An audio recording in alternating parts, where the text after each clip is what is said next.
All right.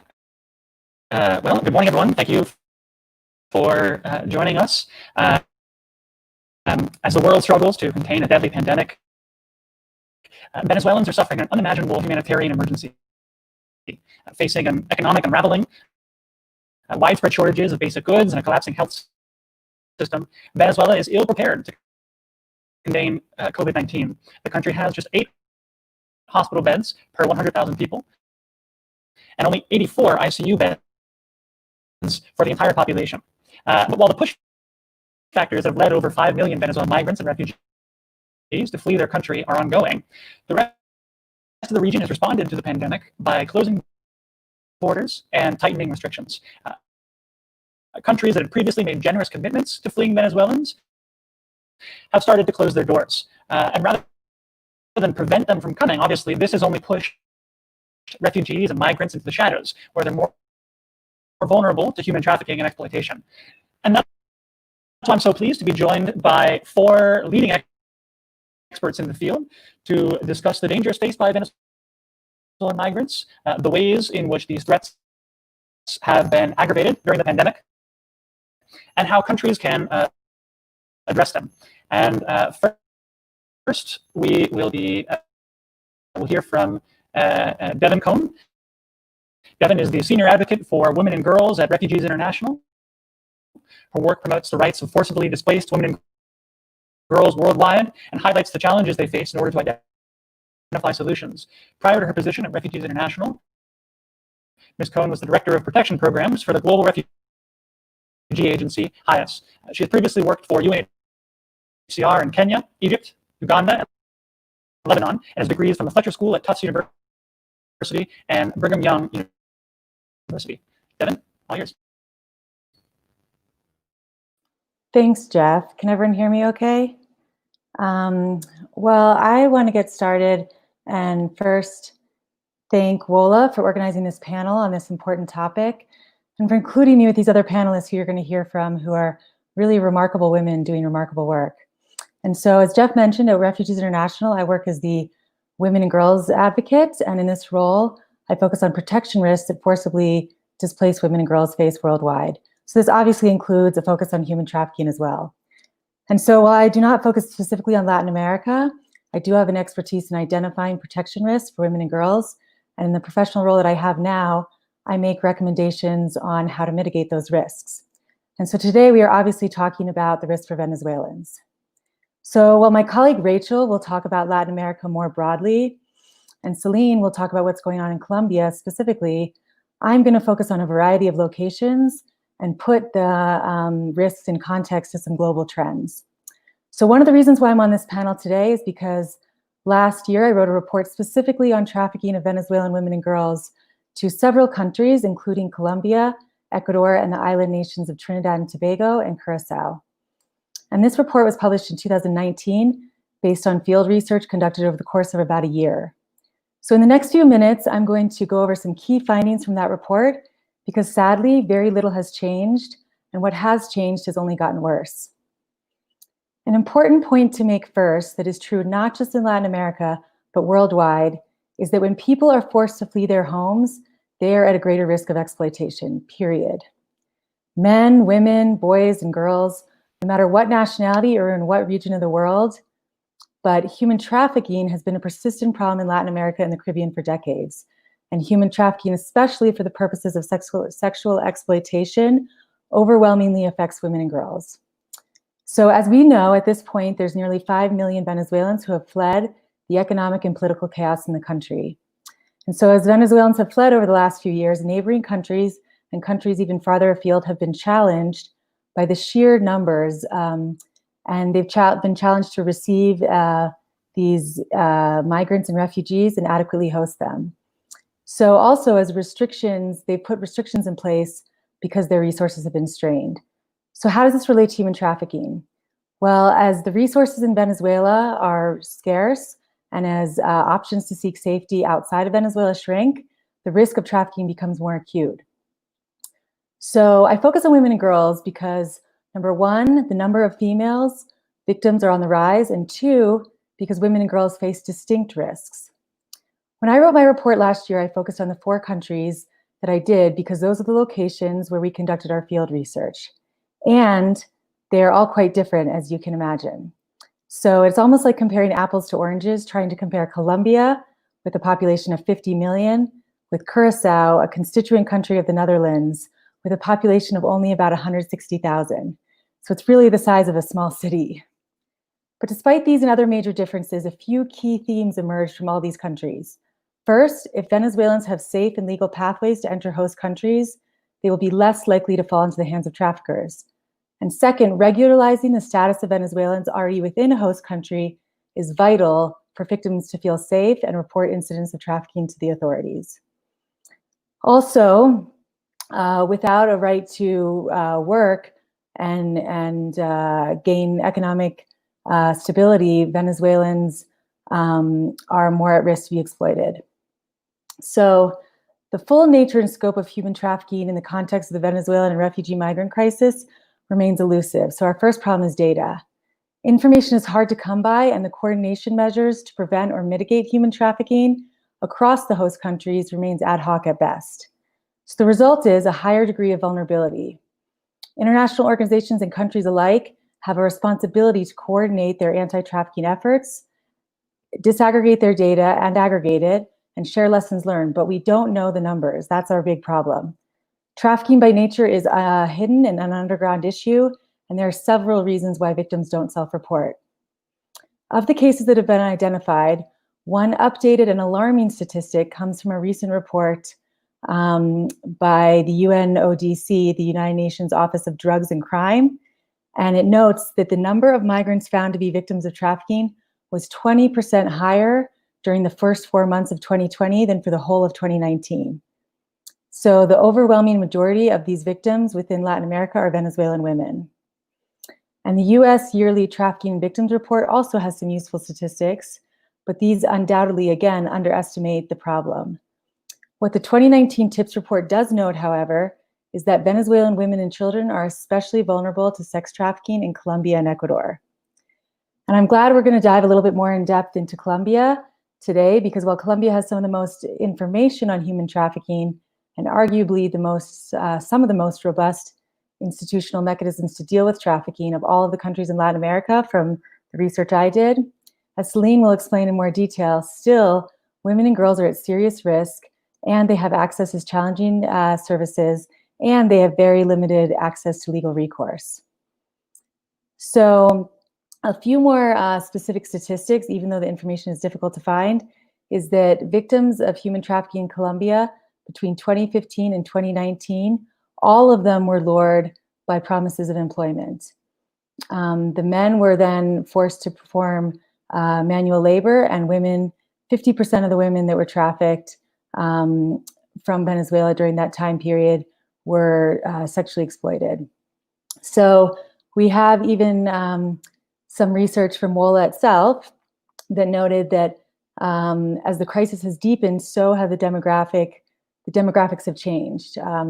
People that have been leaving most recently are poor and more vulnerable and than they were in the past. And so with that increase in vulnerable migrants from Venezuela, the risks of exploitation and trafficking also increased.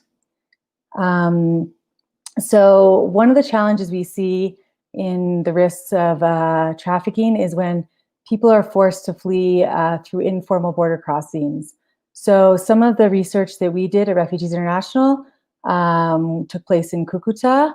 And in Cucuta, a border town of Colombia and Venezuela, NGOs told us over and over again that they were seeing an increase and a rise in human trafficking, especially of women and girls, and especially of Venezuelan girls, young girls that were forced to engage in sexual activities that they did not want to, that they did not sign up for when they arrived to Colombia, but also in order to, because a lot of these informal crossings in this area are controlled by armed gangs and armed groups, those armed groups were requiring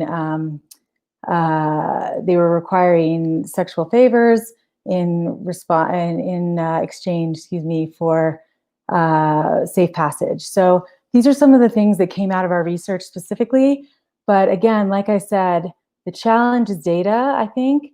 That's one of the biggest challenges because for NGOs, for organizations, for UN agencies, and for governments themselves to adequately respond to and mitigate these risks to human trafficking, especially for Venezuelans who, like I mentioned, are changing in their demographics. More families are traveling, more single women, more young girls traveling by themselves. And so as these demographics change, the risks of exploitation increase. And, we need to understand and have some data and good data, accurate data, to understand how to mitigate those risks and how to adequately, respond.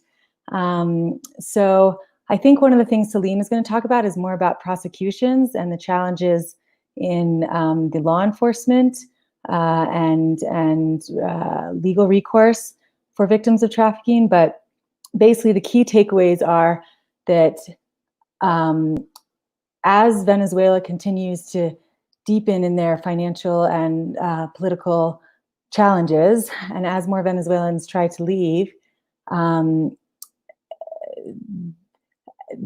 risks of trafficking will increase because the resources that people leave with are less, and as restrictions increase on countries around Venezuela, then as those restrictions increase, then the risk of trafficking will also increase because armed groups can exploit those restrictions. People have to seek other and alternative ways of crossing into borders. And then finally, when Venezuelans are in neighboring countries and being hosted by neighboring countries, if they're undocumented and if they have difficulty regularizing their status, that leads to more exploitation as well. And so, some of the key recommendations we make at Refugees International, and certainly that I made in my report, are 1, to get more data and share data across countries. Number 2, to coordinate more between governments and countries across the region. Number 3, to make more legal pathways for Venezuelans to enter neighboring countries and seek safety. And number 4, regularize the status of Venezuelans within host countries so that they feel comfortable reporting and so that they don't worry about the consequences that come with reporting and self-identifying, but rather they can access the services they need. They can cooperate with law enforcement and help bring some of these traffickers to justice. So those are some of the findings that we have. But again, one of the main points is that as people flee and as people have less and less resources and there are more and more restrictions, the risks of trafficking and human trafficking increase. So I'm going to leave it at that and turn it over to some of my other colleagues, but thanks so much for the opportunity. Thank you, Devin. Can folks hear me okay? Thanks, Devin. I think that's a great point. The irony is that as these restrictions become deeper and harsher, this only pushes people into situations of more vulnerability. I'd also want to remind people that are tuning in that if they have questions for our panelists, they can submit them on Twitter by using the hashtag WOLA Venezuela. That's WOLA Venezuela. Great. So next we are joined by Rachel Schmidtke. Rachel is the advocate for Latin America at Refugees International. Previously, she was the program associate for migration at the Mexico Institute for the Woodrow Wilson International Center for Scholars. She's also worked for the World Bank Gender Group, the World Food Program in Lima, Peru, and USAID in San Salvador, El Salvador. A returned Peace Corps Peru volunteer, Rachel received her MA in International Development Policy from Duke. Rachel, the floor is yours. Great. Good morning. Can everyone hear me okay? Yep. Okay, wonderful. Yes, so thanks so much, Jeff, for the introduction. I'm the Latin America advocate for RI, as you mentioned. So what I want to speak on is a little bit more of the sort of general trends we're seeing during the COVID pandemic and the sort of ecosystem really that's facilitating a rise in trafficking and contributing to worsening outcomes for victims who are already trafficked. So I'm going to touch on, I want to say 5 worrying issues during the COVID pandemic in the Latin America and Caribbean region that are contributing to the rise in trafficking. So the first issue I want to touch on that we've been looking at RI is the issue of border closures. Devin sort of talked about this before, about how people who go through irregular routes from like Venezuela to Colombia or throughout the region are more susceptible to trafficking. And that is absolutely the case right now during the pandemic. Throughout the region, countries have shut their borders. They're limiting the regular entrance of people, that's including displaced Venezuelans. Some countries like Colombia have a humanitarian exception for certain Venezuelans to enter into the country, but it's a very, very limited number of people and very specific people that they're allowing into the country. For the majority of Venezuelans, the borders are shut. There has actually been an increased military presence in countries like Ecuador, Peru, and Colombia as well. And while this may seem like they're protecting the public health, it is actually also forcing many Venezuelans who are on their migration journey to look for irregular routes to enter into those countries. Most famously, we talk about the trochas, the routes from Venezuela to Colombia, but these irregular routes exist through the region. And of course, we know that there's been many reports prior to the pandemic and during the pandemic that corrupt officials, criminal groups are sneaking Venezuelan women, children, and other vulnerable people through these irregular routes in exchange for sex. Human trafficking groups, really, this is a trafficking hotspot. They prowl the region looking for potential victims. And unfortunately, Latin America is at the point where it's just hitting its peak. The cases are increasing now. Latin America is really considered the epicenter. So as this pandemic goes on, criminal groups will likely thrive during this time, and they can, because of the length that it's taking for these cases to rise, they can adjust their business models, so almost like a new normal in a sense, and can take advantage of using technologies like WhatsApp and Facebook to start recruiting even more so, even though there's lockdowns in these countries. The second issue I want to touch on is massive job loss. So the pandemic has really exacerbated inequalities throughout the region, and inequality and vulnerability are really at the root causes of human trafficking. So UNHCR reported at the end of 2019 that 4 out of 5 Venezuelan migrants did not have a formal job contract in the region. In countries like Peru, for example, 90% of Venezuelans work in the informal economy. So during the pandemic, these jobs have essentially been wiped out. There was a recent survey done by Mixed Migration Center that stated that 88% of Venezuelans in Peru and Colombia reported having lost income due to the pandemic. And so this is a very worrying situation, because this dramatic increase in unemployment and a rise in poverty means that there will be a significant number of people, particularly women, children, and people in the LGBTQ community, who are already vulnerable to begin with, are even in more precarious circumstances due to not being able to take care of their even basic necessities. And that makes them very susceptible to labor trafficking and sex trafficking, as they are desperate to look for a paying job. The third issue I want to touch on during the pandemic that's worrying is this issue of evictions. So because of the massive job loss in the region, there has been a spike in the levels of evictions and homelessness of Venezuelan migrants. There was another survey done in April from the Equilibrium Center for Economic Development that found that 52% of Venezuelan migrants in Peru, Colombia, and Ecuador were at risk of eviction, and that number is likely even higher. And these evictions have a particularly negative effect on single women with children, who may resort to negative coping mechanisms to survive and to get them off the streets. And that includes things like survival sex. And it makes them really prime targets for traffickers who see this desperation and can coerce them into, quote unquote, good jobs that actually turn out to be things like domestic servitude or working in brothels, et cetera. And so evictions are really one of the top things that we're worried about during this time. And although countries like Colombia have placed moratorium on evictions, they're still happening. So that's something to worry about.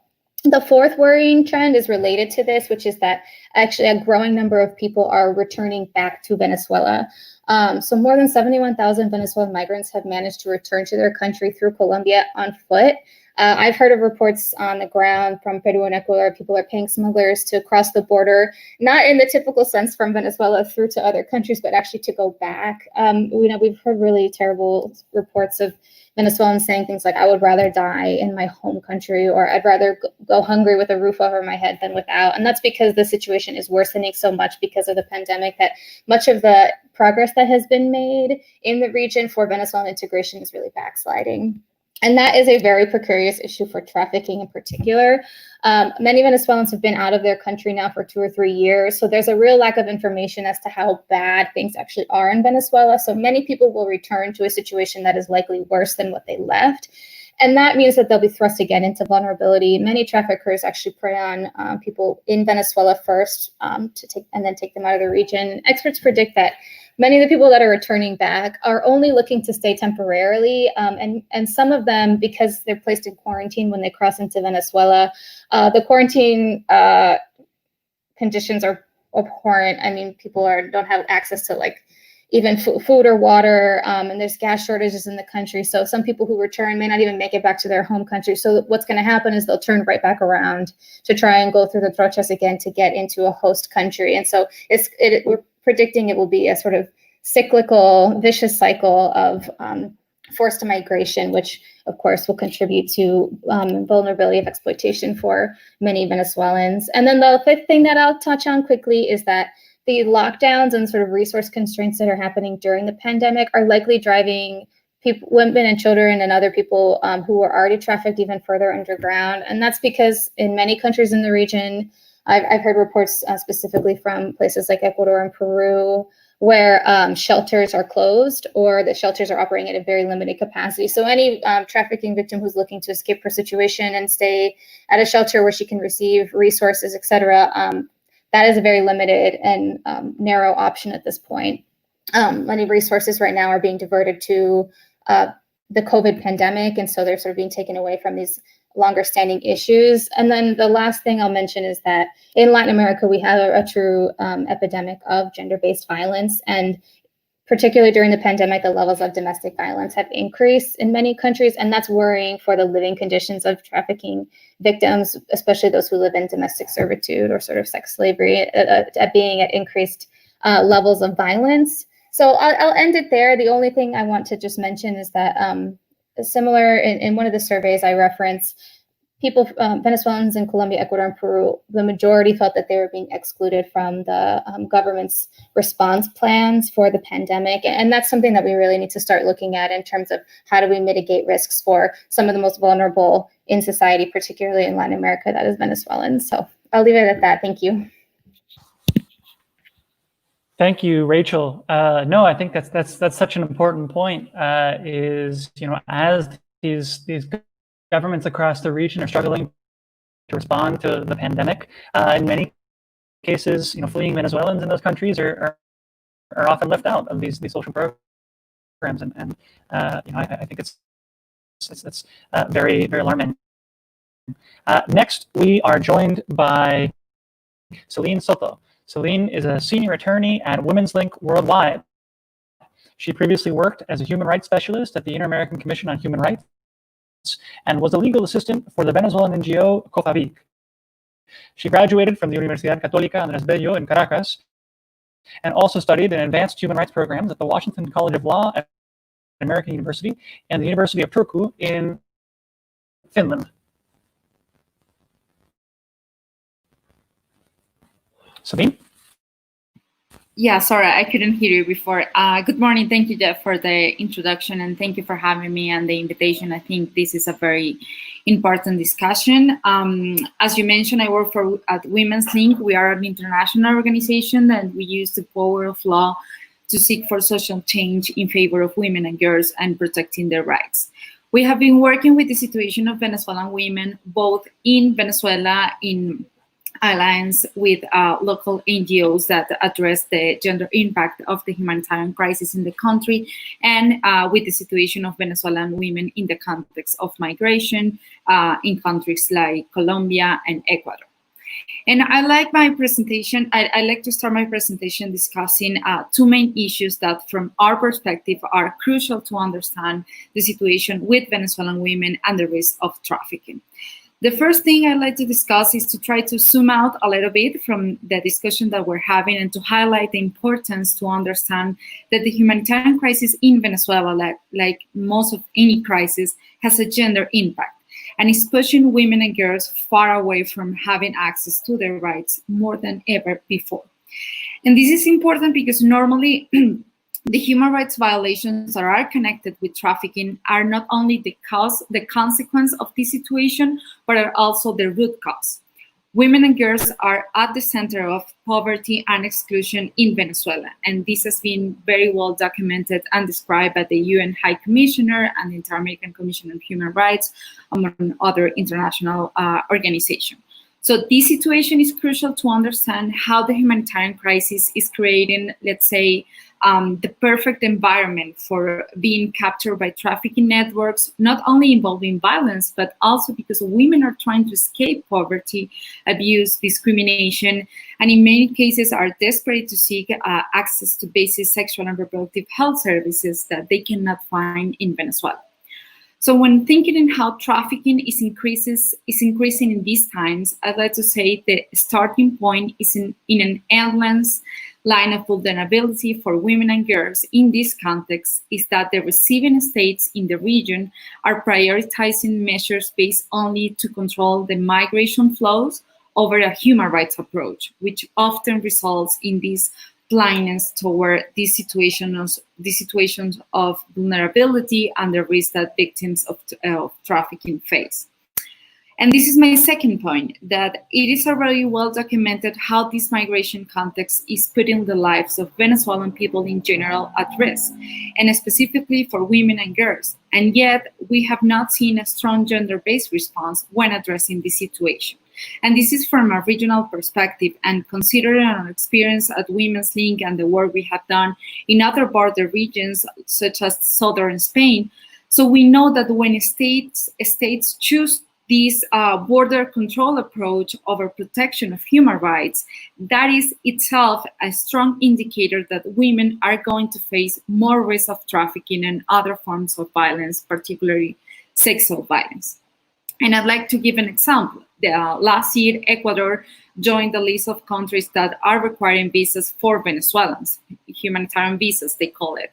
We conducted a field trip this year to the border between Ecuador and Colombia, and in all the interviews and all the information that we gathered, the answer was basically the same. Once the visa entered into force, this did not stop people from going into Ecuador, but rather it pushed them to use unsafe paths and roads, exposing people to being smuggled or trafficked. And for women, this means especially suffering special forms of violence, considering trafficking, for example, for sexual exploitation and sexual violence in general. Another issue is this common mistaken idea that migration in general creates new problems, when in fact only exacerbates human rights problem situations already in place before this situation started. And this is especially the reality for women and girls. If we think, for example, in Colombia, a country that has, compared with other countries in the region, has a more advanced legal platform that recognizes access to sexual and reproductive health services, the unsolved problem for years in these countries has been the barriers that many women face in Colombia to have access to those services. And of course, the same is happening with Venezuelan women that seek access to these services when coming to Colombia, because as I mentioned before, they don't have access or they cannot find access to these services in Venezuela. So if we will have a strong public health system that addresses the specific needs for women, and we will have a state committedly working towards increasing access to these services, migration will actually represent an opportunity rather than a problem to get this system even stronger. So the same happens with the response to the increasing cases of trafficking involving especially Venezuelan women and Venezuelan migrants. In 2016, at Women's Link, we launched a report that addressed the structural challenges identified in 5 countries in the region, including Colombia, Ecuador, and Peru, which are among the main receiving countries for Venezuelan migrants, with regards to the legal framework and institutional response already in place for trafficking cases in these countries. And specifically we look at those measures designed to grant access to protection and assistance for victims and to address the specific forms of gender-based violence that women suffer when they are trafficked. This regional study shows that we have, in general, insufficient legal frameworks lack of information and training by the competent officials that are in charge of identifying this human rights violation, and in general, lack of regulation and protocols or routes to identify victims and potential victims of human trafficking were glimpsed in the 5 study countries of this research we conducted. So these are some of the factors that pose an obstacle to the process that the state must provide and to ensure victims to claim their fundamental rights and in the end to recover their life projects. So now with this migration context, all these barriers and all these structural challenges are exacerbating the discrimination and risk that women face. But this is due to this lack of effective measures already in place before this situation even exists. And I would like to focus on the situation of Colombia. We at Women's Link were now litigating a case before the Constitutional Court addressing the situation of a Venezuelan woman who was trafficked from Venezuela to Colombia for sexual exploitation. She was offered, she was given a job offer in Venezuela to come to Colombia, specifically to Cucuta, to work selling food and coffee. She even came with her family, with her husband, and she has 2 girls. And here, when they came here, she found out that she was actually working. She was supposed to work as a prostitute. So we are litigating this case, and we filed several complaints because several failures took place in this case. The first thing is that, for example, in 2016, the Constitutional Court in Colombia ruled a decision in which it stated that one of the articles of the law 985 of 2005, which regulates how to address cases of trafficking, the article that require victims to denounce before the criminal system the trafficking, the trafficking of the human rights violation they were exposed, the Constitutional Court ruled that that article was invalid because it posed a disproportionate impact for the victims if they have to go to the criminal system before in order to get access to health services or any protection measures that they needed. So even though there is this decision from 2016 from the Constitutional Court, we know, and it happened in this case, that in practice, authorities still request the victims to file a criminal complaint before the attorney's office in order to get access to the assistance they need. And this is one of the vulnerabilities that victims of trafficking are facing. The second issue is how public authorities in Colombia are failing to fulfill their obligation in order to assist and protect the victims. And this happened in this case that we call it LB for security reasons. And this happened because even though the law 985 from 2005 that contemplates the crime, the National Strategy Against Trafficking in Persons from 2008 in Colombia, and the specific decrees addressing these situations, none of them contemplates the specific process of identification of potential victims of trafficking. So this creates a problem because when we see in practice what happened with these cases is that there are difficulties for interinstitutional coordination.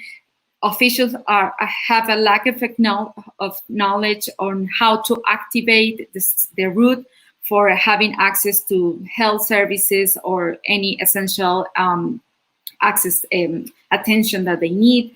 There is a lack of response from the Minister of Interior, which is the authority that has this format that victims have to file in order to have access to this process of identification, but there is no other clarity on how to activate that route itself. So this is another serious issue that is being putting more risk for victims that are trafficking. And like in this case of LB, we're litigating, even though she tried, she escaped from the trafficking network, she's still facing serious risk because authorities have not properly identified her as a victim of trafficking. And that connects the third point, and that is that she hasn't been able to have access to the immediate assistance measures.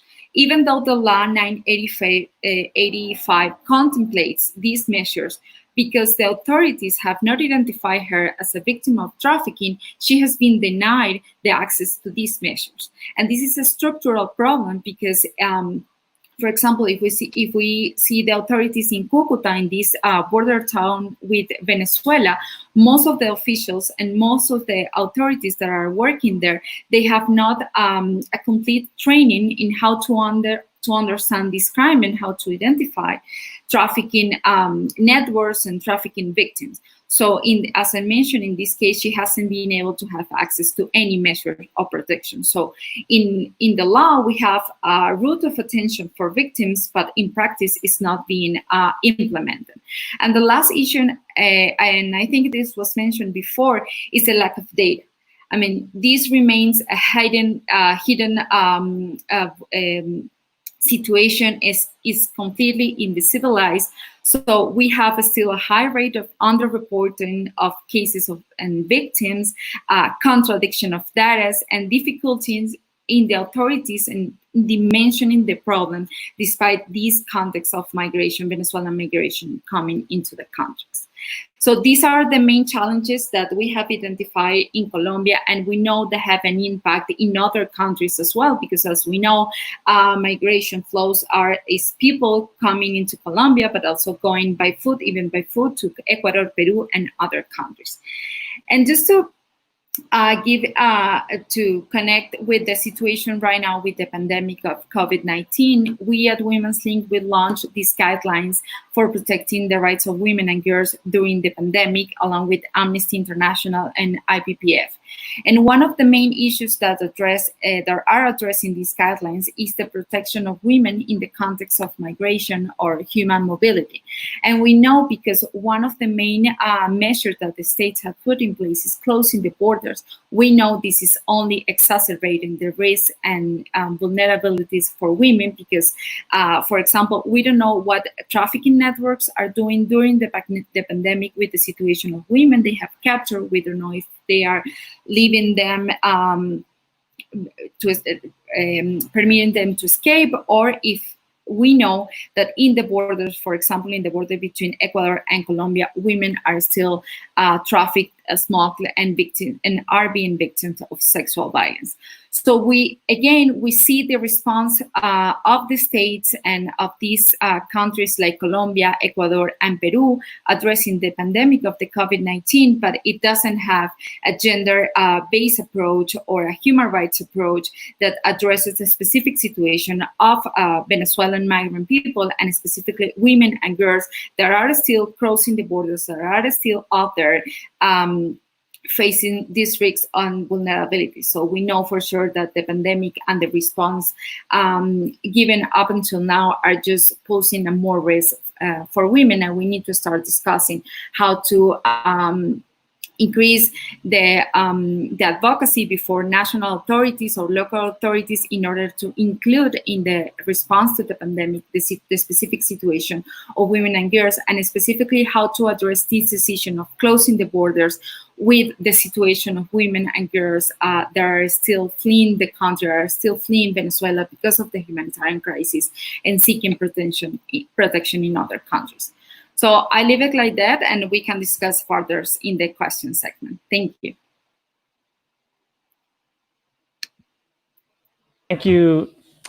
Thank you, Celine. I'm sure there will be plenty of questions in the question and answer session, and thank you for emphasizing the importance of a gender-based approach.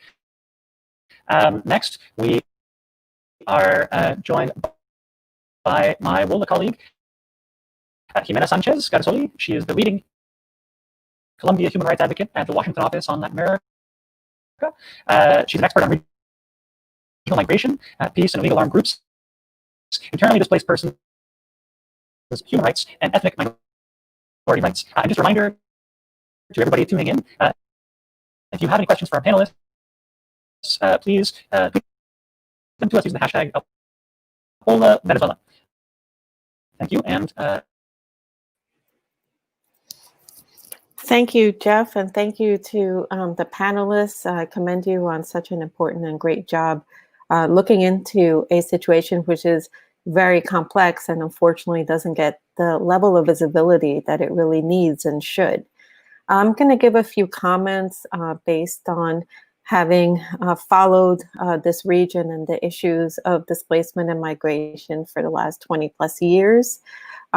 Just to sort of step back and talk a bit about the context that this crisis is unfolding in and why it is particularly challenging when we're talking about issues of trafficking and issues of gender and vulnerabilities faced by migrants and displaced people. So I was mentioning earlier before we started, I was one of the first people to do missions to the borders in the 2000s, in the early 2000s with Refugees International, went to Panama, went to Venezuela, and went to Ecuador specifically to be looking at the situation of Colombians who at that time were the main group fleeing in this region. And one of the things that was most apparent then, and that unfortunately is compounding the lack of effective response now, is that this region really always had been a outflow region. So even in Ecuador, even in Peru, and other areas, it was always people from these regions migrating outwards and not people coming in. So even for Colombians who were fleeing at that time, it was very difficult because you didn't have the migration laws necessary. You didn't have the full implementation of the Refugee Convention in a lot of the Andean countries, and you didn't have the institutions to be able to address migration flows. So when we saw that this situation with Venezuela, which many could have predicted was going to happen, but really taking root in the past 5 years, the infrastructure was not there at the institutional level that was required, nor was the international infrastructure. Most of that infrastructure had left since the Central American wars and after the Peruvian conflict and so forth, and had only really been concentrated inside Colombia, dealing with the large internal displacement problem there.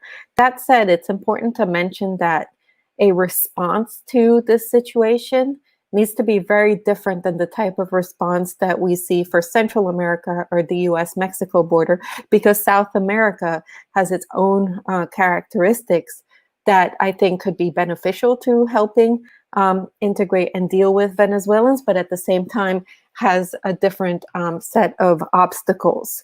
So what have we been seeing? We've been seeing that this Venezuelan humanitarian crisis and its outflow has also faced additional global challenges. And one has been the overall global rollback on refugee rights and rejection of migrants due to mass migration that we've seen in Europe and elsewhere, and because of large-scale natural disasters taking a lot of the attention and resources that used to go more to refugees and displaced situations. And so it's competing with very limited resources to begin with. Colombia has its own very particular situation. Yes, it is true that the Colombian government has been open to Venezuelans. It's also true that they have no choice but to be open because the border between the two countries is incredibly porous. And it's impossible to control the flow in and out of Colombia. And a lot of the populations were very pendulum populations and back and forth for a long time. At the same time, just because it is being a country that is being welcoming doesn't mean that we shouldn't go in there and try to figure out how to make their response better. And so I think it's important that when internationals are looking at the Colombia situation, yes, important to say what's been done, But Colombia has a long history of having very good things on paper, very good laws, very good legislation, and very little of it actually really applied on the ground, and huge obstacles of implementation. And so we can't ignore that reality when we talk about this situation in the interest of trying to get other countries to have a better and more open response. Colombia, it's important to mention, signed a peace accord in 2016. Unfortunately, in the past year and a half in particular, there have been major rollbacks to implementing that accord, and this is specifically affecting the areas along the border. In the past year and a half, I've been to the border 3 times. I've been in Cucuta, but I've also been in Arauca, I've been in Catatumbo, and other areas where you basically have an active conflict taking place. And the response of the Colombian government has been to militarize and, in a sense, deepen that situation. So we can't ignore the fact that on the border between Colombia and Venezuela, you have, in the case of Catatumbo, at least 10 different illegal armed groups operating. And also on the border between Panama and Colombia and Ecuador and Colombia, you also have criminal armed groups operating. This makes the situation for anyone crossing the border, especially Venezuelan migrants and women, incredibly vulnerable, and requires a certain type of response that guarantees protection. And I will talk a bit more about that. If this weren't complex enough, the past recent months we've seen COVID, and COVID has been a global unprecedented challenge, as everyone's aware of that, and a situation that makes people who are fleeing incredibly vulnerable, and has an added layer, I would say, of rejection towards migrants and towards displaced people who are already in Colombia. We're not facing outward xenophobia and hatred, but we're feeling a lot of tension, more because of their competition for jobs in the informal economy. In the case of Latin American countries, Colombia in particular, although it's not alone, we've seen a lot of corruption in terms of the use of the resources for COVID. In particular, we've seen numerous investigations put out by the Attorney General's office, by the Inspector General's office in some 27 states of Colombia, and 2 other major cases advancing. So when we think about giving resources to vulnerable populations or to displaced people in this region, it's just important to remember that whatever is given needs to have tracking mechanisms that guarantee full transparency and results, that those funds go where they're supposed to go, especially when we go from the central to the regional. In Colombia, that has always been an issue. There has always been an issue with the displaced funding for displaced people that the international community has provided. That said, Colombia still has 8 million displaced people. And a lot of the areas that the Venezuelan migrants and displaced people are forced to go to or to share space with has been with displaced populations. So again, important to emphasize that not only do you need to consolidate peace in order to help the displaced Colombians and to help Colombia overall and to have a better response for any Venezuelans coming in, but you also need to have comprehensive collective projects in these areas that take into account the impoverished populations, in particular the Colombians who are still displaced and facing pretty terrible security situation. One of the characteristics of displacement in Colombia is that the displaced may flee from one area to the other, but they're still often persecuted by the illegal armed groups. In addition, the situation of gender violence, as was mentioned, and gender issues in general has always taken a back seat. And a lot of these countries are seen as less important. That is something that needs to be considered in this case. And in the situation of trafficking and the sex trade in particular, there are a lot of taboos. When speaking to different people on the border about the situation of trafficking, no one wanted to identify themselves. Several people who actually told us about situations were saying that they really feared for their lives, because you are dealing with criminal groups. You're dealing with the same people who are trafficking, often illegal substances, illicit drugs, and people who are heavily armed and don't take lightly to have anybody either documenting what they're doing, raising awareness of what they're doing, or speaking to the victims that they're involving in this. And so I think part of the issue with trafficking in particular when dealing with these groups is there needs to be protection for the witnesses, the whistleblowers, and people who are willing to speak out about it in order to get a sense of what's really going on so that it can be addressed. My last comment really is the need to depoliticize the whole situation. This is a humanitarian crisis. This is a human needs situation, very desperate situation for many people who are fleeing, and the politics should be left out of it. We should really figure out what we can do to help people in this situation. So that said, I think that the two reports that were presented today are incredibly important. They help us get a glimpse of what sorts of steps can be taken.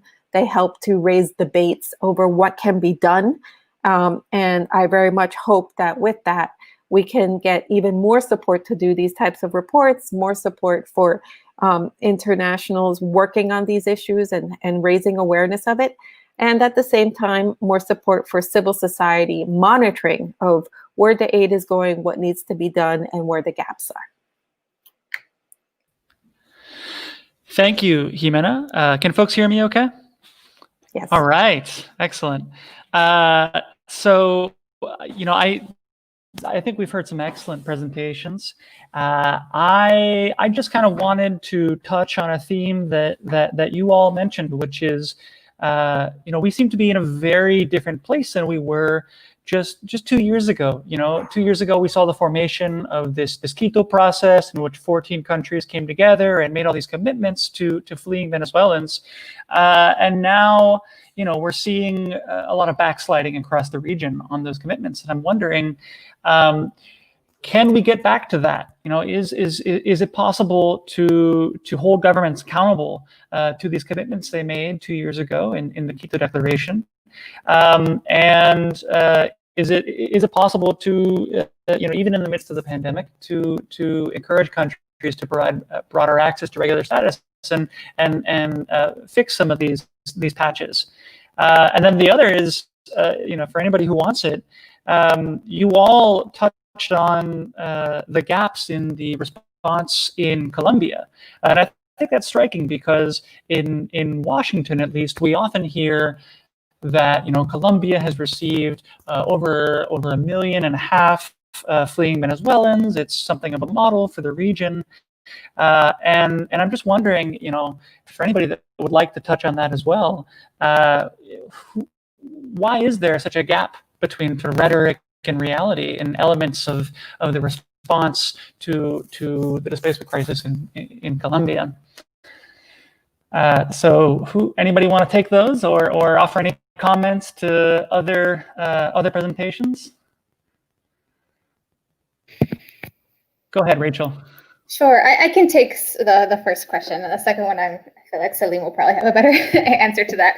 But I did want to say, in terms of the backsliding, how we can get back to it, I think one of the key issues with the Venezuelan displacement crisis is the serious lack of funding for the response. Right now, the regional migrant response plan is only funded at 16%. So we're seeing a very lack of leadership in the international community to really commit funding to countries to actually respond to this situation.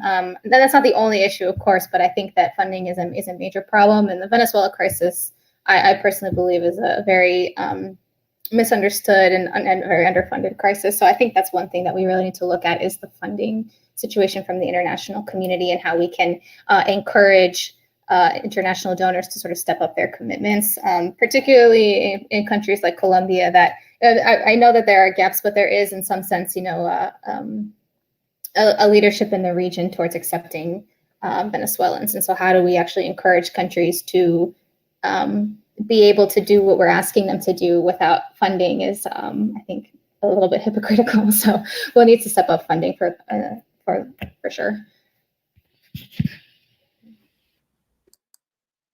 I would just add a little bit to both points.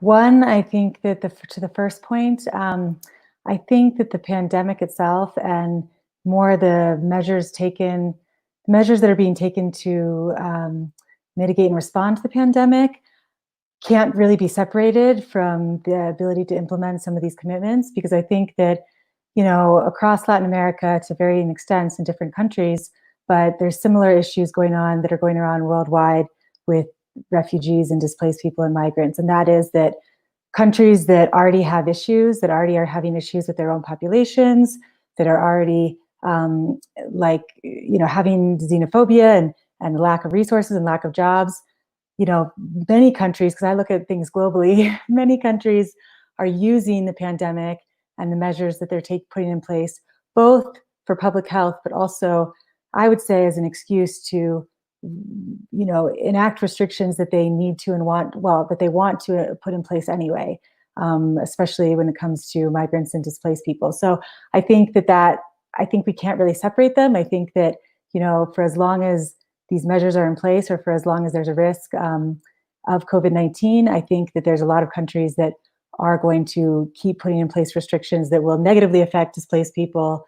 But, they're doing so for a variety of reasons, not just for the public health reasons, but also for political reasons and otherwise. And the second point, I guess I would say, now I'm forgetting the question. The second point related to trafficking. Oh, what was your second question, Jeff? Remind me again. It was specifically about Colombia. Right. Why is there a bit of a, what explains the shortcomings in the response in Colombia? Well, I think Celine will speak more specifically to this, but I know in our research, one of the things between the 4 countries that we profiled, Colombia by far had the most, the strongest institutions to respond, especially as we are talking about human trafficking in this panel, to human trafficking. They have, a variety of institutions, almost 15, I think, that were coordinating together in a national body to respond to trafficking, to mitigate trafficking. But when it comes to, again, as Jimena said, there might be a lot of good laws on paper. There might be a lot of good efforts being made. But when it comes to implementation, there were a lot of challenges. So, of all the countries, I think that they were doing the best job of taking a stance on human trafficking and making some efforts.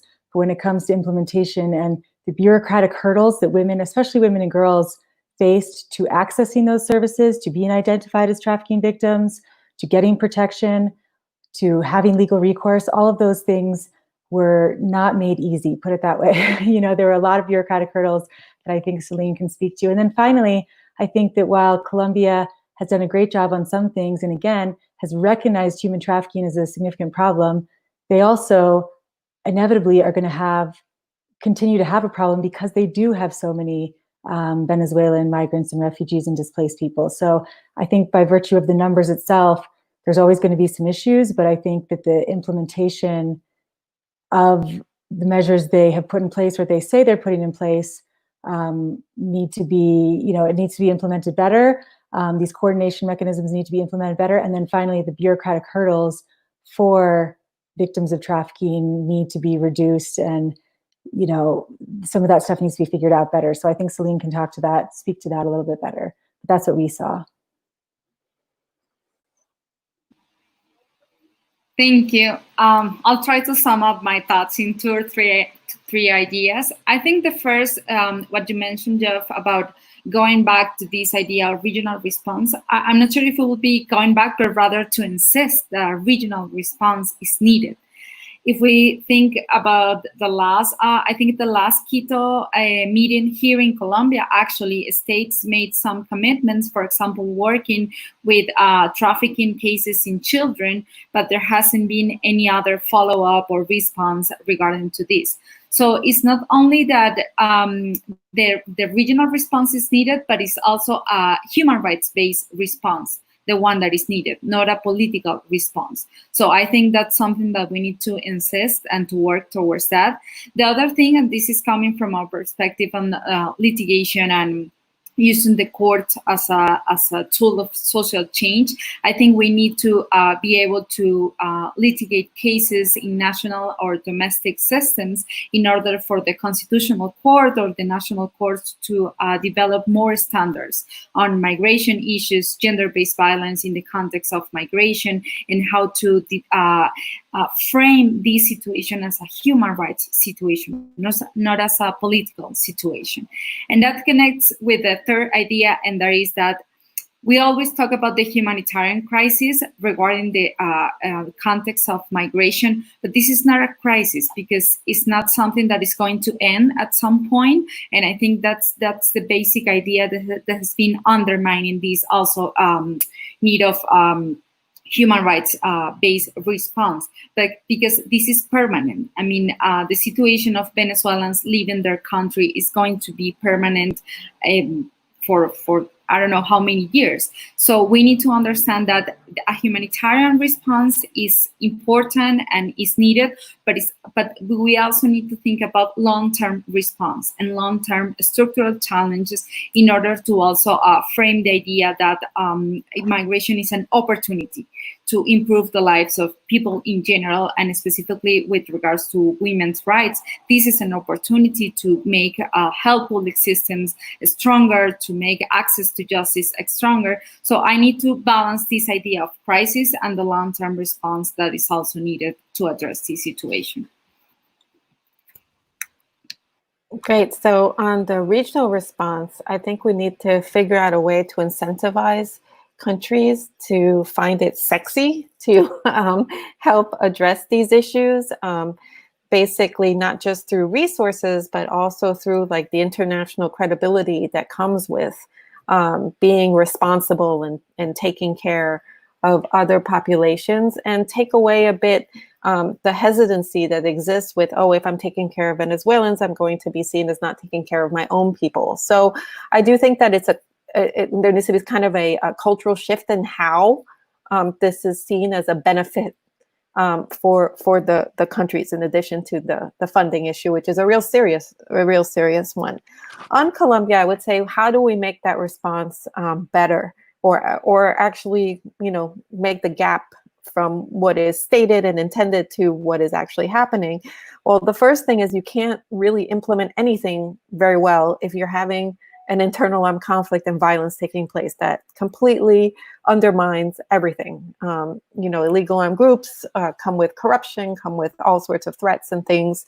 So all institutions get impacted by that. So my first thing is you have to implement the peace if you want to be able to address any problem in your country, but then also the additional problem that is coming from a spillover of a huge humanitarian situation. We can look at also the example of the IDP system and laws. We had a similar situation. Colombia is the best in the world, and what have you, and the best laws. How did that, or at least parts of it, improve over time? It improved because you had a civil society that was monitoring what was going on, addressing the gaps, becoming very specific about, in this region X, in that region Y, pushing those responses. And then secondly, because you had a whole series of constitutional court orders. So to what Selene was saying, you do need that litigation to push things along.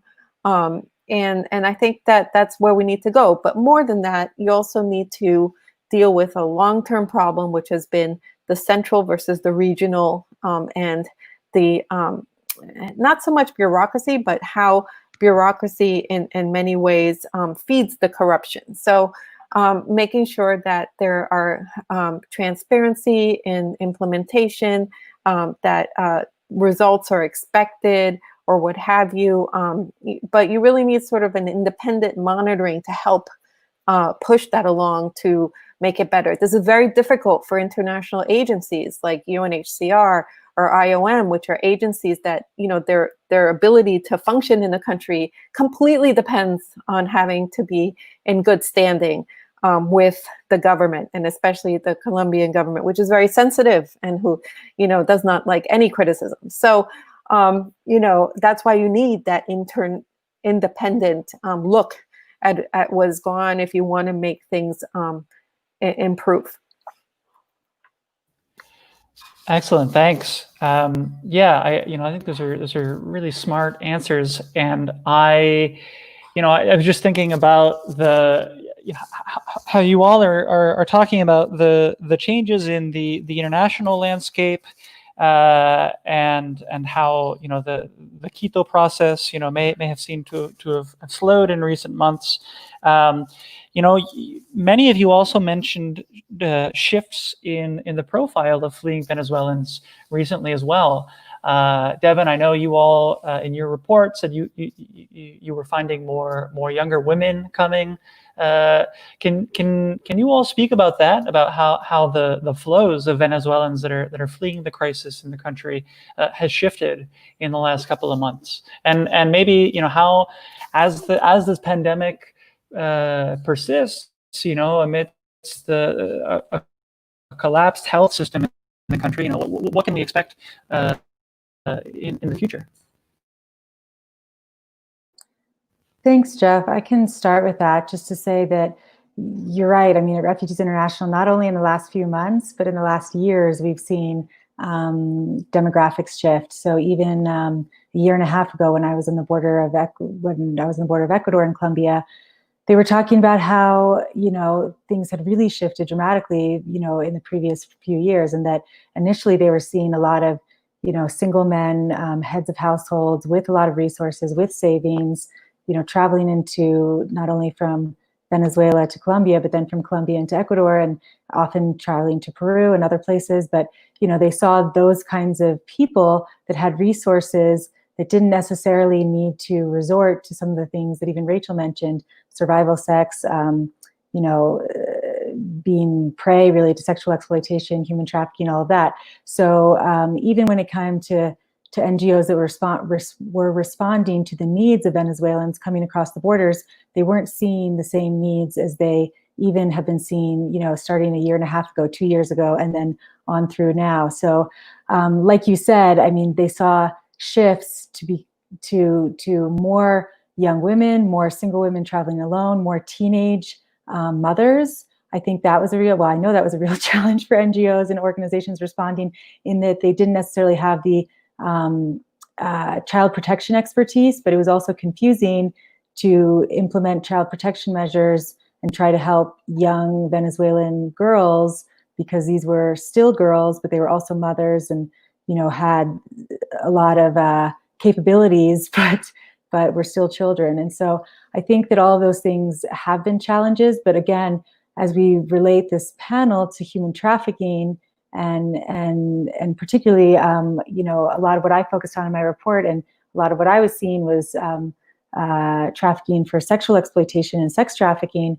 The less resources that people have, the more desperate that they are, men or women, but certainly many of the women and girls, the more likely they are to be exploited, the more likely they are to sign up for something that they don't have control over. So sign up for some sort of employment opportunities that they think they'll have in Colombia or Ecuador, or even these islands, especially the islands. I mean, we're not talking about that so much, but again, the populations are very small, but the risks and the exploitation and the level of even ability to respond, or the political will to respond to these issues, is very limited, certainly in Trinidad and Tobago and Curacao. And so I think, again, they're more likely with less resources, and also a lot of these women and especially mothers left family members at home. So they were responsible for finding work, for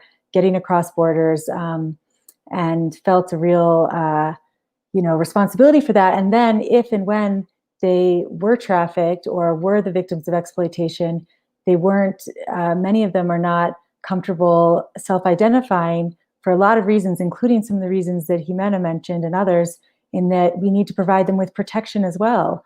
And so, for example, some of the women we talked to on the islands said they went to the islands to gain work and employment so they could send money back to their families in Venezuela, but they weren't willing to cooperate with authorities even when they were identified as victims of trafficking, because the traffickers and the trafficking networks are still in Venezuela, their families are still there, and it's just not in their best interest. So again, even when survivors and victims are identified, it's very difficult to not only get accurate data, but to have them cooperate with authorities. Because also, you know, with, again, displaced people, forcibly displaced people worldwide don't often have a lot of trust in authorities for a whole host of reasons. So I think those are some challenges that come with this issue. I'll just jump in quickly on the increase in like women and teenage girls and children coming through the borders. And I think one important thing to think about in the health context is the virtual collapse of the Venezuelan healthcare system and how that has a negative or a very direct effect on women in particular and young girls. Celine mentioned, you know, the lack of contraceptive care in Venezuela and the rise in teenage pregnancy.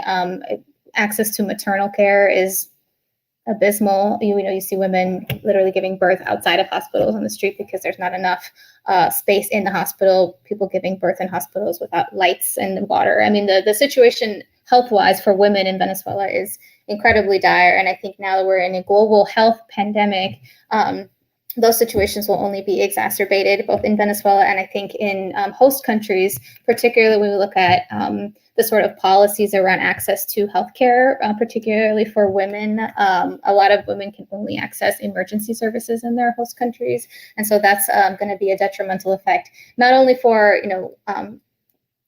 gender and reproductive or sexual and reproductive health, but also in actually fighting the pandemic. So those are some sort of worrying issues on the forefront. And I think that will signify in the future, what host countries need to prioritize is, as Celine mentioned, a more gender focus on the response to the pandemic and ensuring that all people have access to healthcare. Because one thing that I have heard from actors on the ground is that, they're worried about what's going on right now in terms of the COVID-19, but really the bigger worry is what the situation is going to look like 6 months down the road, a year down the road, a year and a half to 2 years down the road. And because of the dire situation that's going on right now, the effects are going to reverberate for a long time. And so I think governments also need to be very forward thinking and not only responding to the immediate needs, but also the long-term needs of Venezuelan populations. And I'd just like to comment on that. Regarding the situation in Venezuela, yes, the lack of access to sexual and reproductive health services is very serious, but also if we think with the context of the pandemic, this is aggravating the situation of women and girls, but also sexual violence and gender-based violence in general for women in Venezuela is a very serious issue. And right now, what we know from talking with organizations in Venezuela is that all the offices of the Attorney's General Office in Venezuela are closed.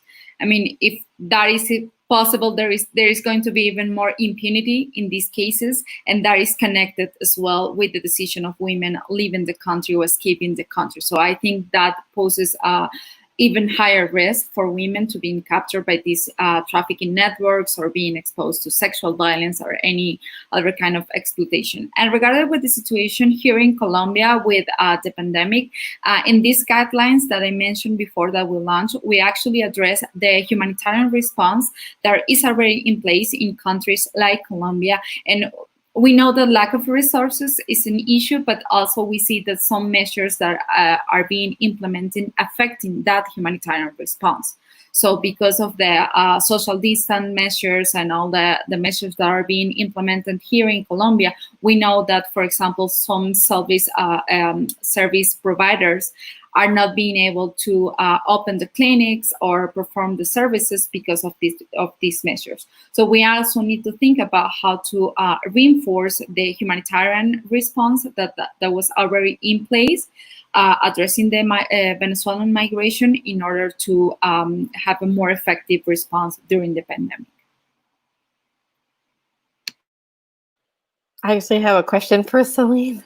To what extent did you see campaigns of the migrants themselves giving information back about the risks of being basically conned into a situation like this? I asked because when I was on the border with Ecuador and Nariño, Colombia, there were situations where we heard about people being offered jobs and then, you know, taken somewhere else for something else. I mean, to what extent has the effort of migrants who've already been more installed in Colombia trying to warn people coming happening, or other sorts of campaigns?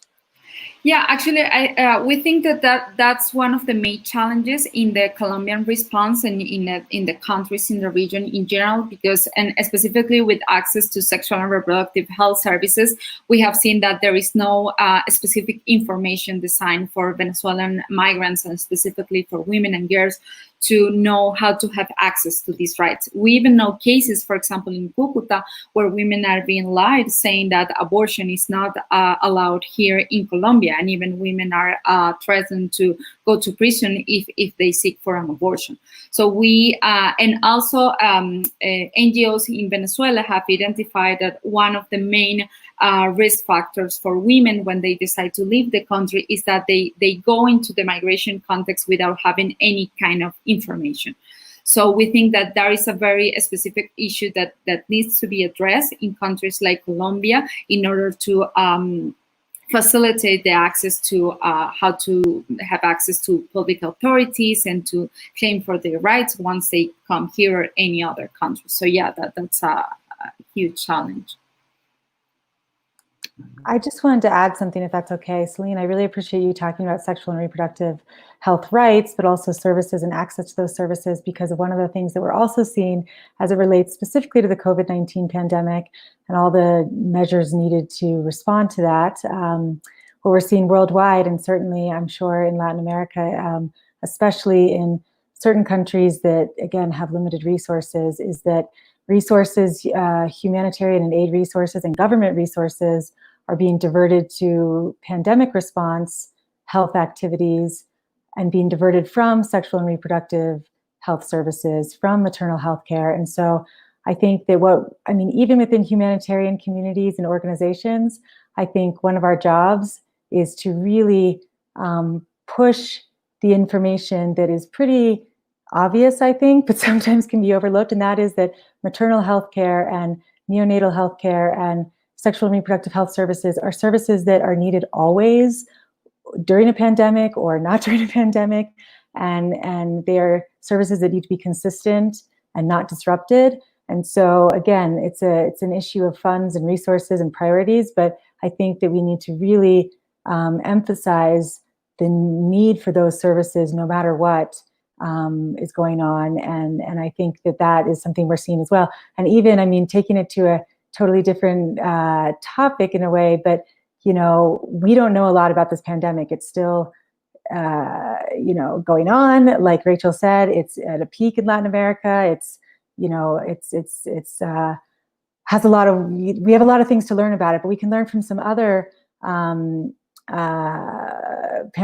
and epidemics and issues like Ebola, like Zika. And one of the things that we found in Ebola, which is really disturbing, is that in West Africa, more women died of lack of maternal health care because of the Ebola response than would have died from Ebola and did die from Ebola. So just the idea of we can't, and that really has stuck with me. So I think that just the idea that we can't neglect other services and healthcare needs because of the pandemic, and especially healthcare needs for women and girls that are consistent and always needed. And I think that your point about sexual and reproductive health services is crucial. That's really great. Thanks, guys. I just want to get to some of the Twitter questions that have been submitted. We've got a couple here. The first is, since the International Donors Conference in May, has there been any impact on the ground in reception countries or in assistance to those returning? And then this is a question, David, you touched on this, but maybe you can go into more detail. Can you please speak to island nations in the Caribbean? Is there little attention at a sub-regional level, and the impact Venezuelans will have on countries such as Trinidad and Tobago? Are island nations, quote unquote, safer for Venezuelans? So I think we can take those, and free to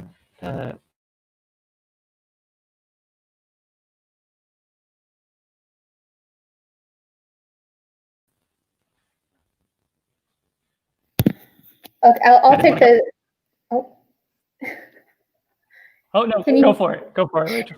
I was just going to comment on the donors conference in May, and so yeah, that was a great initiative, and we're glad that there was a conference. I think in terms of changing things on the ground, it just happened in May, so it takes a little time for that money to flow through. I think one thing that some interesting initiatives we're seeing in the region is the sort of increase in cash-based transfers, and so I think that's one thing that has been we've been able to mobilize during the response to sort of alleviate some of the more dire needs. But some of the issues with the funding is that it's sort of it's not really clear what is sort of designated for COVID and what is sort of the just longer term funding that has already existed. And so there has been just some shifting around of funds. And so I think that's something that we'll need to address in terms of funding, but I'll leave it at that.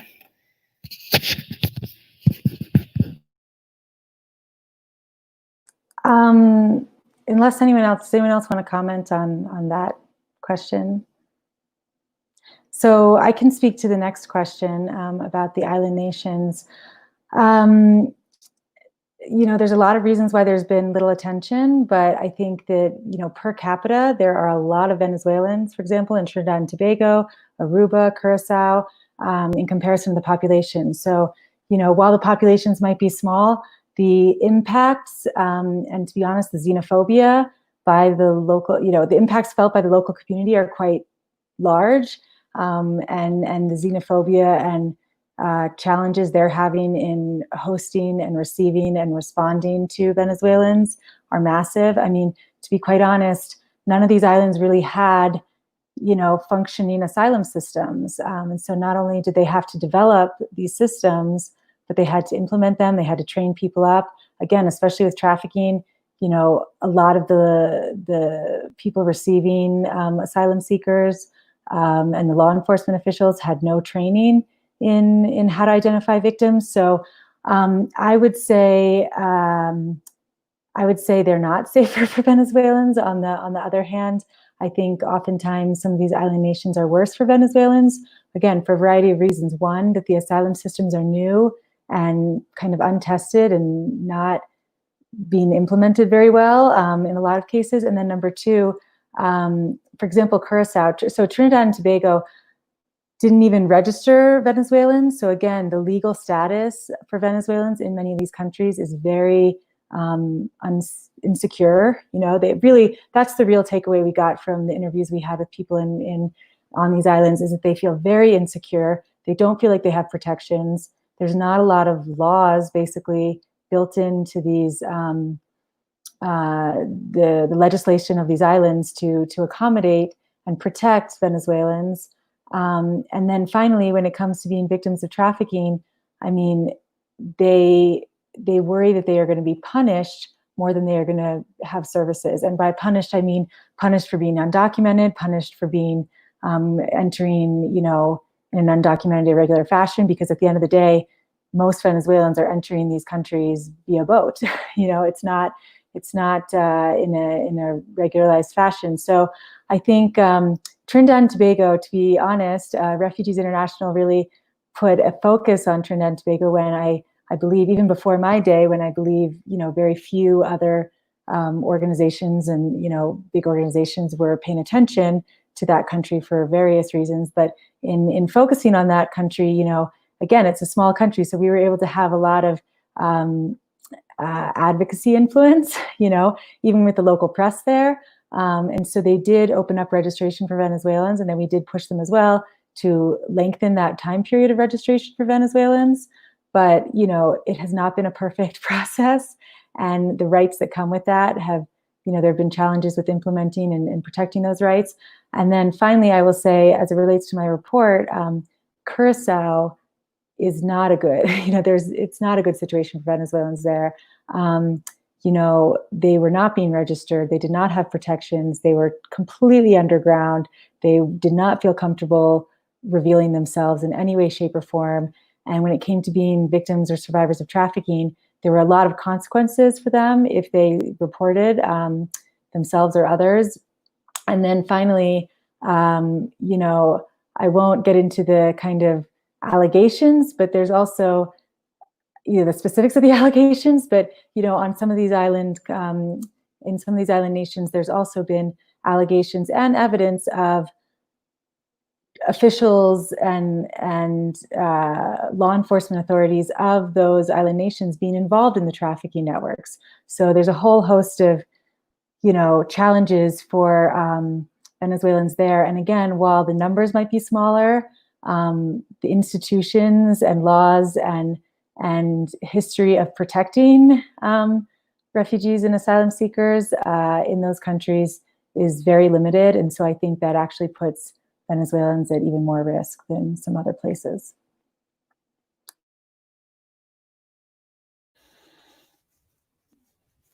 Thank you. Well, we are coming up on the end here. I just wanted to invite you all to give just some closing remarks, each one, about the displacement crisis in general, and perhaps you know, the continued shortcomings of the international response, and you know, perhaps what the role of the United States can be in all of this. So yeah, why don't we go in the order of the speakers, starting with you, Deb.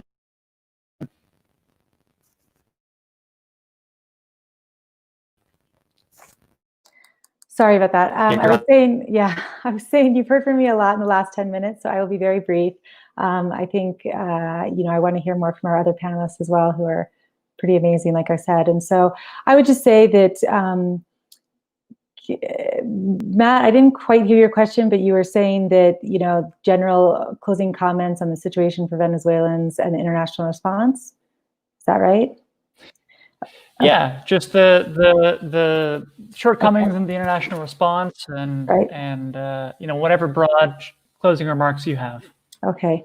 Yeah, I think that there's a lot of shortcomings of the international response, and again, I think that, as we mentioned with the Quito process and others, you know, while there have been there's been some headway made and some commitments made. You know, I think that, again, we're seeing worldwide, this pandemic has kind of ground everything to a halt, or many things to a halt. And in fact, in some cases, kind of permitted countries to backslide on their commitments and on protections for migrants and refugees. And so I think that that's, you know, Latin America and the Caribbean is not immune to that. And so I think that those are some of the shortcomings, is that, you know, one of the things we're trying to do at Refugees International is not only track what's happening now, but track for how long some of these measures are going to be in place, and kind of push governments to lift some of these restrictive measures, especially on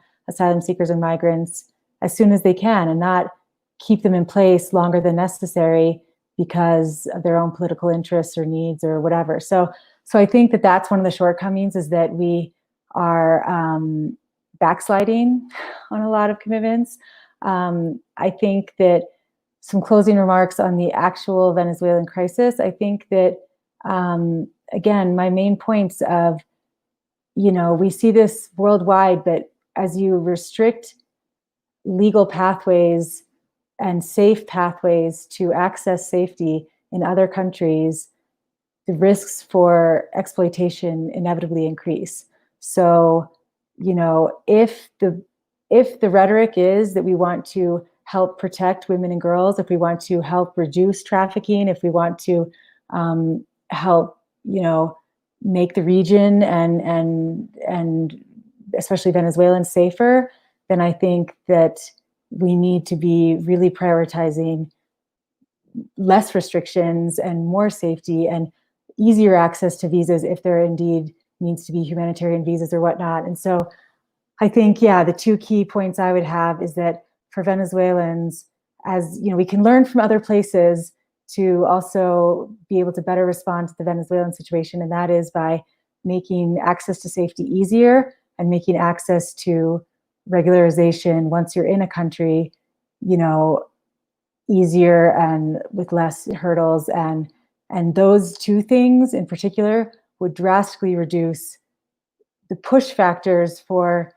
women and girls in particular, but also just Venezuelans themselves, to get into situations of exploitation. And if that is our goal, which, you know, many organizations and governments have said that's a goal of theirs, then those are the two things that need to be done. And finally, the U.S. has a role.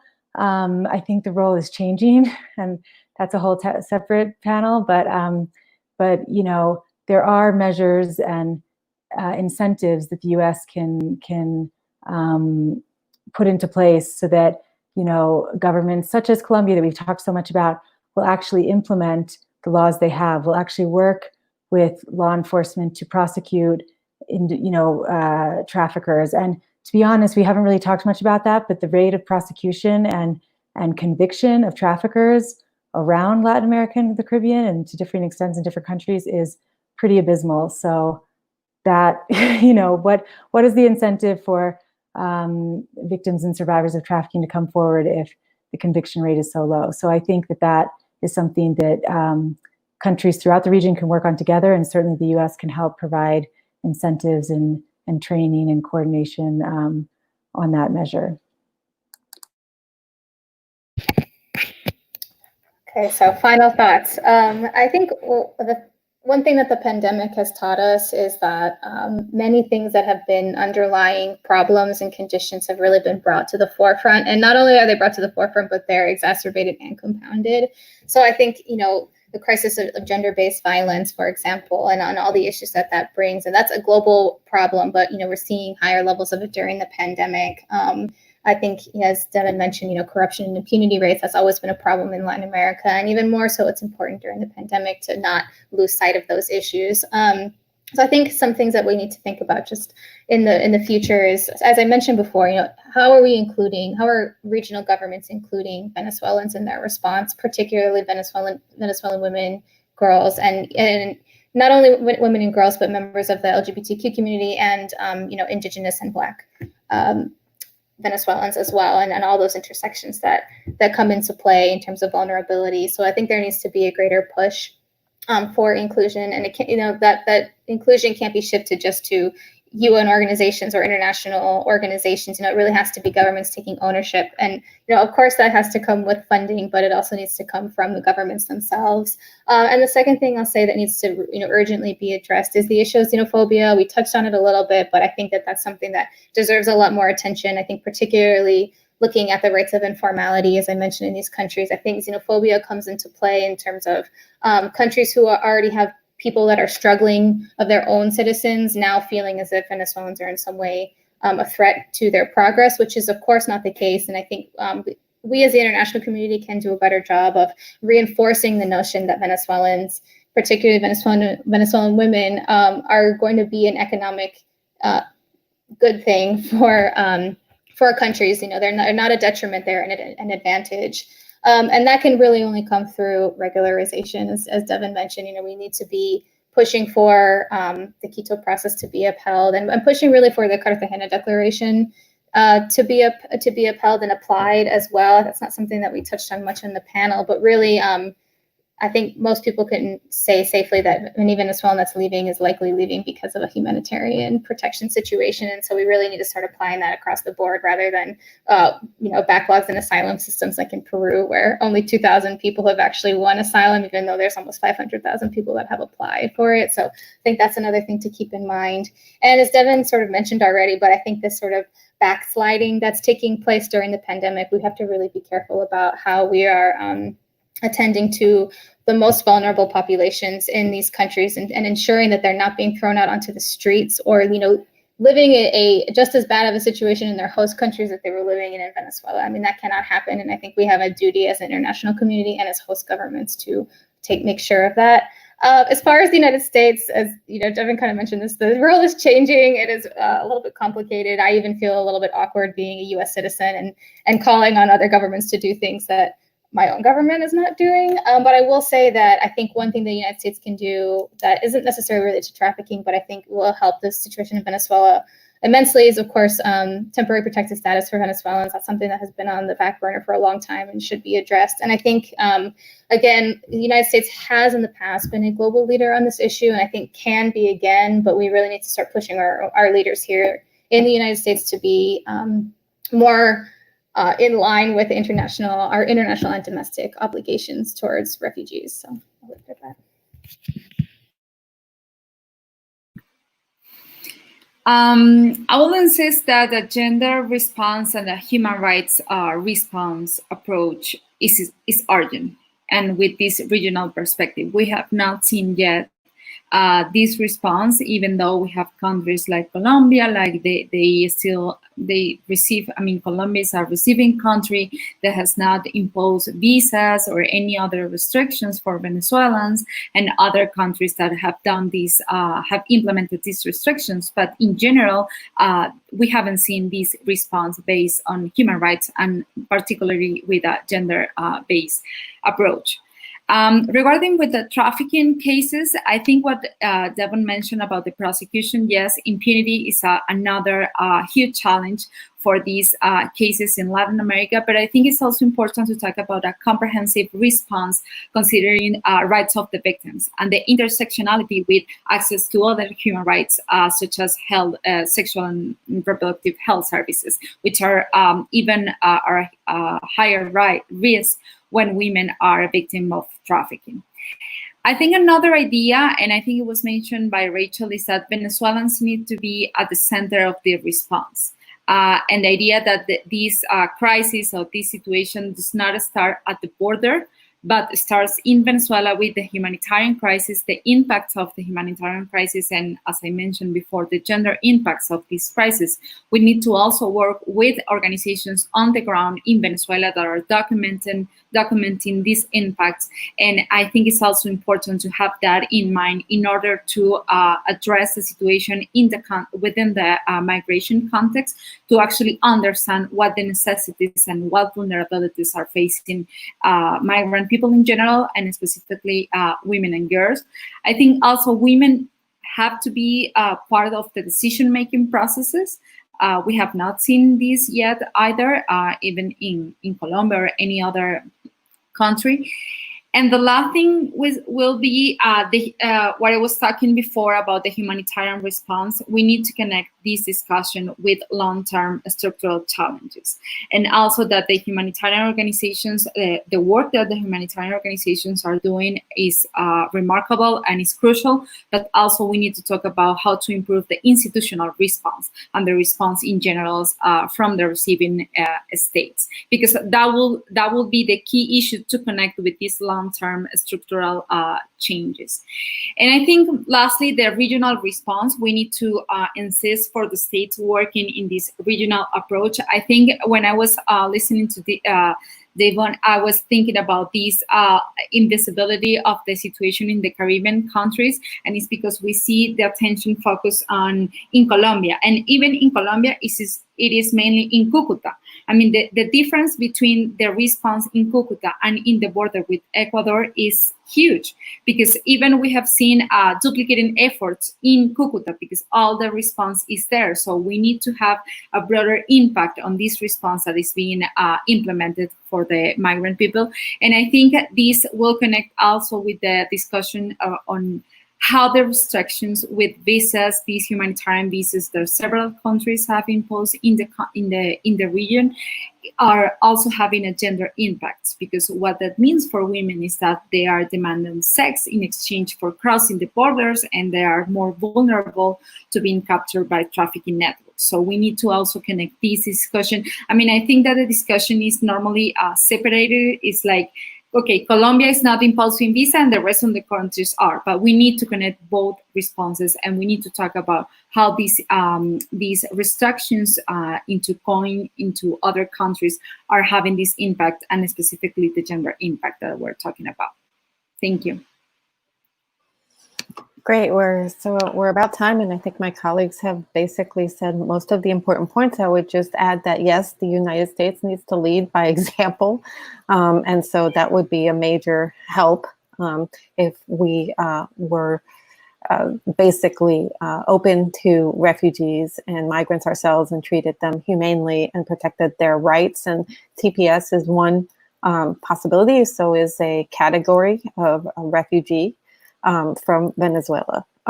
Just to say another way that the US can be helpful is helping to dismantle the illegal armed groups. The first way to do that would be implementing the peace process, implementing dialogue with the other ones, the other groups, also implementing dialogue in general to restrict conflict in the region.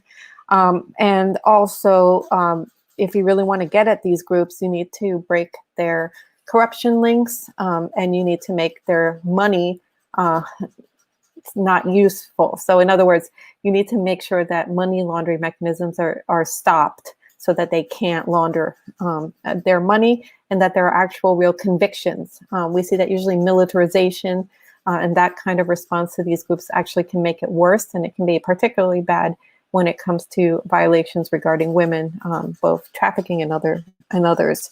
And then lastly, to help migrants in the region, we really need to regularize their status. And it can't be a short-term status. It has to be a permanent status. The region can definitely absorb more people in the different countries, especially in South America. And that's really the only way. If you make them legal, then it helps resolve a lot of the issues in terms of their access to justice, their access to public services, their access to basically reporting of trafficking and other networks and feeling secure to do so. So I would just add that. Excellent. Well, thank you so much to all of our panelists, and thank you to everyone tuning in. I invite you all to check out the latest work of Refugees International and Women's Link Worldwide. They're doing excellent work in response to the humanitarian crisis in Venezuela. And finally, I want to thank WOLA's technical team, Kristen Martinez-Bugarli and Matthew Boca-Newman, for helping me overcome my own technical challenges here. And this is an issue that unfortunately will not go away, but we thank you all for joining us in shining a spotlight on the need to respond to the challenges faced by fleeing Venezuelans. Thank you all, and have a great